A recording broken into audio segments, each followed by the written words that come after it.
Hi ನಮಸ್ತೆ, welcome back to Naikar ಕುಟುಂಬ Kannada YouTube channel. ಇವತ್ತು ನಾವು ಸೋಯಾ ಚಂಕ್ಸ್ ಕರಿ ಹೇಗೆ ಮಾಡೋದು ಅಂತ ತೋರಿಸ್ಕೊಡ್ತಾ ಇದ್ದೀನಿ. ಅದಕ್ಕಿಂತ ಮೊದಲು ಯಾರೆಲ್ಲ ನಮ್ಮ ಚಾನಲ್ನ ಸಬ್ಸ್ಕ್ರೈಬ್ ಮಾಡ್ಕೊಂಡಿಲ್ಲ ಈ ಕೂಡಲೇ ಸಬ್ಸ್ಕ್ರೈಬ್ ಮಾಡ್ಕೊಳ್ರಿ. ಹಾಗೆ ಪಕ್ಕದಲ್ಲಿರೋ ಬೆಲ್ ಐಕನ್ನ ಕ್ಲಿಕ್ ಮಾಡಿ. ಮೊದಲಿಗೆ ನಾನು ಇಲ್ಲಿ ಸ್ಪರ್ಶ್ ಅವ್ರದ್ದು ಸೋಯಾ ಚಂಕ್ಸ್ ತೊಗೊಂಡಿದ್ದೀನಿ, ಅಂದರೆ ಪ್ಯಾಕೆಟ್ ತೊಗೊಂಡಿದ್ದೀನಿ. ನಾನು ಅರ್ಧ ಕೆಜಿದು, ನಾನು ಒಂದು 1/4 kg ಅಷ್ಟನ್ನು ಹಾಕಿ ಮಾಡ್ತಾಯಿದ್ದೀನಿ. ನೋಡಿ, ಈ ಥರ ಪ್ಯಾಕೆಟ್ ತೊಗೊಂಡು ಸೋಯಾ ಚಂಕ್ಸ್ ಕರಿ ಮಾಡೋದ್ರಿಂದ ತುಂಬ ಚೆನ್ನಾಗಿ ಬರುತ್ತೆ. ನಾವು ಅಂಗಡೀಲಿ ಲೂಸ್ ಪ್ಯಾಕೆಟ್ಗಳೆಲ್ಲ ತೊಗೊಂಡು ಬಂದು ಮಾಡೋದ್ರಿಂದ ಅದು ಸ್ವಲ್ಪ ಚೆನ್ನಾಗಿ ಬರೋದಿಲ್ಲ, ಗಟ್ಟಿಯಾಗಿರೋದಿಲ್ಲ, ಎಲ್ಲ ಮೆತ್ತಗಾಗಿಬಿಡುತ್ತೆ. ಹಾಗಾಗಿ ನಾವು ಈ ಥರದ್ದೇ ತೊಗೋಬೇಕು. ನಾನಿಲ್ಲೊಂದು ಕುಕ್ಕರ್ ತೊಗೊಂಡು ಅದಕ್ಕೆ ಸ್ವಲ್ಪ ಒಂದು ಬಟ್ಲದಷ್ಟು ನಾನು ಸೋಯಾ ಹಾಕ್ಕೊಂಡು ಒಂದು ಸ್ವಲ್ಪ ಉಪ್ಪು, ನೀರು ಮತ್ತು ಸ್ವಲ್ಪ ಅರಿಶಿಣದ ಪುಡಿ ಹಾಕಿ ಇದನ್ನು ನಾನು ಒಂದು ವಿಸಿಲ್ ಕೂಗಿಸ್ಕೊತಾ ಇದ್ದೀನಿ. ನೀವು ಕುಕ್ಕರಲ್ಲಿ ಬೇಡಪ್ಪ ಅಂತಂದರೆ ನೀವು ಒಂದು ಪಾತ್ರೆ ತೊಗೊಂಡು ಅದಕ್ಕೇ ಸ್ವಲ್ಪ ಸೋಯಾ ಚಂಕ್ಸು ಮತ್ತು ಅರಿಶಿಣದ ಪುಡಿ, ಉಪ್ಪು, ನೀರು ಹಾಕಿ ಬೇಯಿಸ್ಕೋಬೋದು. ಇವಾಗ ಮಸಾಲೆ ಮಾಡೋದಕ್ಕೆ ಅಂತ ನಾನೊಂದು ಮಿಕ್ಸಿ ಜಾರ್ ತೊಗೊಂಡು ಸ್ವಲ್ಪ ಹಸಿ ಕೊಬ್ಬರಿ, 1-2 ಪೀಸ್ನಷ್ಟು ಚಕ್ಕೆ, ಒಂದು 4 ಲವಂಗ, 1 ಏಲಕ್ಕಿ ತೊಗೊಂಡಿದ್ದೀನಿ. ಮತ್ತು 2 ಗಡ್ಡೆ ಬೆಳ್ಳುಳ್ಳಿ, ಒಂದು ಅರ್ಧ ಇಂಚಿನಷ್ಟು ಹಸಿ ಶುಂಠಿ ತೊಗೊಂಡಿದ್ದೀನಿ. 1 ಸ್ಪೂನ್ನಷ್ಟು ಹುರ್ಗಡ್ಲೆ ಹಾಕ್ಕೊತಾ ಇದ್ದೀನಿ.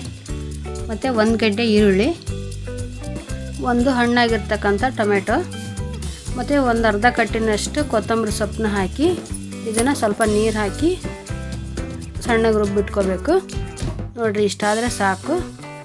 ಇವಾಗ ನಾನು ಇಲ್ಲಿ ಕುಕ್ಕರ್ ಒಂದು ವಿಸಿಲ್ ಹಾಕಿಸಿದ್ದೆ. ನೋಡಿರಿ, ಇದೆಲ್ಲ ತಣ್ಣಗಾದ್ಮೇಲೆ ಈ ಥರ ಬಂದಿದ್ದಾವೆ. ಇದನ್ನು ಸ್ವಲ್ಪ ನೀರನ್ನೆಲ್ಲ ಸೋದಿಸಿಬಿಟ್ಟು ಇಟ್ಕೋಬೇಕು.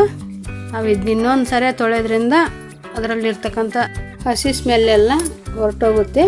ಹಾಗಾಗಿ ನಾವು ಇನ್ನೊಂದು ಸರಿ ನೀರು ಹಾಕಿ ತೊಳೆದ್ಬಿಟ್ಟು ಈ ಥರ ಹಿಂಡಿ ತೆಗೆದಿಟ್ಕೋಬೇಕು.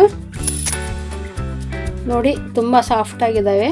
ಇವಾಗ ನಾನೊಂದು ಪಾತ್ರೆ ಇಟ್ಕೊಂಡು ಒಂದು 50 ಗ್ರಾಮ್ ಆಗಷ್ಟು ಎಣ್ಣೆ ಹಾಕ್ಕೊತಾ ಇದ್ದೀನಿ. ಎಣ್ಣೆ ಕಾದ ನಂತರ ಇದಕ್ಕೆ ನಾನು ಹೆಚ್ಚಿರ್ತಕ್ಕಂಥ 1 ಈರುಳ್ಳಿ ಗೆಡ್ಡೆನ ಹಾಕಿ ಫ್ರೈ ಮಾಡ್ಕೊತಾ ಇದ್ದೀನಿ. ಇದು ಸ್ವಲ್ಪ ಫ್ರೈ ಆದಮೇಲೆ ಒಂದು 1/4 ಟೀ ಸ್ಪೂನಷ್ಟು ಅರಿಶಿಣದ ಪುಡಿನ ಇದರೊಳಗೇನು ಹಾಕಿ ಫ್ರೈ ಮಾಡ್ಕೊತಾ ಇದ್ದೀನಿ. ಇವಾಗ ರುಬ್ಬಿರ್ತಕ್ಕಂಥ ಮಸಾಲೆನೆಲ್ಲ ಇದಕ್ಕೆ ಹಾಕಿ ಸ್ವಲ್ಪ ಹೊತ್ತು ಹಸಿ ಸ್ಮೆಲ್ ಹೋಗೋ ತನಕ ನಾವು ಫ್ರೈ ಮಾಡ್ಕೋಬೇಕು. ಒಂದು ಅರ್ಧ ಸ್ಪೂನಷ್ಟು ಸಾಂಬಾರು ಪುಡಿ ಮತ್ತು 1.5 ಸ್ಪೂನಷ್ಟು ರೆಡ್ ಚಿಲ್ಲಿ ಪೌಡ್ರನ್ನ ಹಾಕ್ಕೊತಾ ಇದ್ದೀನಿ. ಇವಾಗ ಇದನ್ನ ಸ್ವಲ್ಪ ಹೊತ್ತು ಮಿಕ್ಸ್ ಮಾಡಿಕೊಂಡು ಇದಕ್ಕೆ ನಾನು ಮಿಕ್ಸಿ ಜಾರ್ ತೊಳೆದಿರ್ತಕ್ಕಂಥ ನೀರನ್ನ ಹಾಕಿ ಸ್ವಲ್ಪ ಫ್ರೈ ಮಾಡ್ಕೊತೀನಿ. ಇದು ಸ್ವಲ್ಪ ಎಣ್ಣೆ ಮೇಲೆ ಬರೋ ತನಕ ನಾವು ಕುದಿಸ್ಕೋಬೇಕಾಗುತ್ತೆ.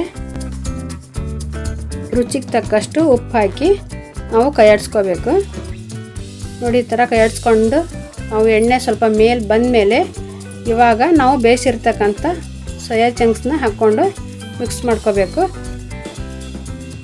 ನೋಡಿ, ನಿಮಗೆ ಎಷ್ಟು ನೀರು ಬೇಕಾಗುತ್ತೋ ಅಷ್ಟು ನೀರು ಹಾಕ್ಕೊಡ್ರಿ. ಇದು ತೀರಾ ನೀರು ಥರ ಆದರೆ ರುಚಿ ಬರೋದಿಲ್ಲ. ಹಾಗಾಗಿ ಸ್ವಲ್ಪ ಗಟ್ಟಿಯಾಗೇ ಇರಬೇಕು. ಈ ಥರ ಮಾಡೋದ್ರಿಂದ ರೊಟ್ಟಿ, ಚಪಾತಿ, ಇಡ್ಲಿ, ಪೂರಿ ಎಲ್ಲದಕ್ಕೂ ಹಚ್ಕೊಂಡು ತಿನ್ಬೋದು. ನೋಡಿದ್ದು ಇವಾಗ ಆಗಿದೆ, ತುಂಬ ಚೆನ್ನಾಗಿ ಬಂದಿದೆ. ಇವಾಗ ಸ್ವಲ್ಪ ಮೇಲೆ ಕೊತ್ತಂಬರಿ ಸೊಪ್ಪು ಹಾಕಿಬಿಟ್ರೆ ಸೋಯಾ ಚಂಕ್ಸ್ ರೆಡಿ ಆಯಿತು ಅಂತ. ನಾನಿಲ್ಲಿ ನಮ್ಮನೆಯಲ್ಲಿ ಅಕ್ಕಿ ಕಡುಬು ಮತ್ತು ರೈಸ್ಗೆ ನಾನು ಮಾಡಿರೋದು. ನಿಮಗೆ ಈ ವಿಡಿಯೋ ಇಷ್ಟವಾದರೆ ಲೈಕ್ ಮಾಡಿ, ಶೇರ್ ಮಾಡಿ, ಕಮೆಂಟ್ ಮಾಡಿ ಮತ್ತು ಸಬ್ಸ್ಕ್ರೈಬ್ ಮಾಡಿ. ಮತ್ತು ನಿಮ್ಮ ಫ್ಯಾಮಿಲಿ ಫ್ರೆಂಡ್ಸ್ಗೆಲ್ಲ ಶೇರ್ ಮಾಡೋದನ್ನು ಮರಿಬೇಡಿ. Thank you for watching.